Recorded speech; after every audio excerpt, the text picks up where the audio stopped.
nàng ta BGP cho nó yong yong là bộ bật cái dọc cái PSLC bên nát là bộ nè cái số này bên mà sẽ than thu lão à mà pla putu charva kan peme chiku peme mat cái dọc cái AP buyar là bộ cái nè cái GP cái jog đi nhau na mar pule số này bên mà sẽ nè pharo phô chụp ek thua mà nè cái uti plate số này nằm pi thua mà ekdom chỉ pon thu yap nè partian ta sau cái PSLC bây giờ là jog chỉ plan plate itum hana patherak itum rong so pi hana patherak ke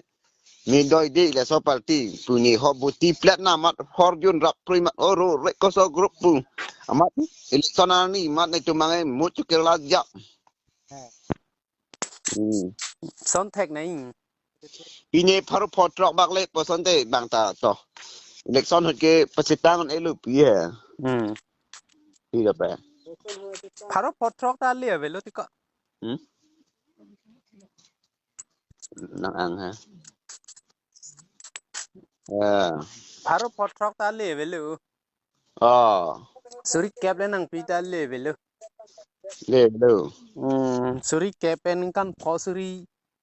si hini pen ninkan phò daga che thak ning bang aro hini thom te na se chodorim solam là si poisa cái chodeng nang po chudun lap nang po cái yok à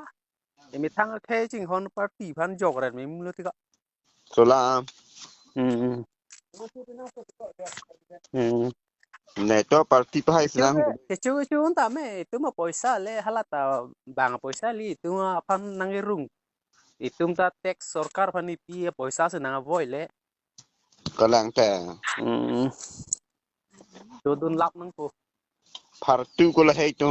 cái yok nang cái con đê có he ne ke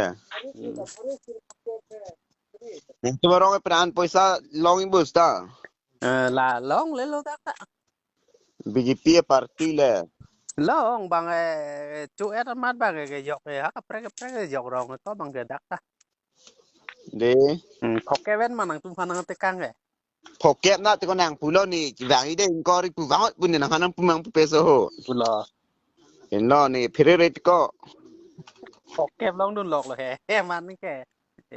này reasoning su pat pu pa mi sen le pokep na le morjat je ma nang ma tha he not mdc pu ni mala morjat lo lo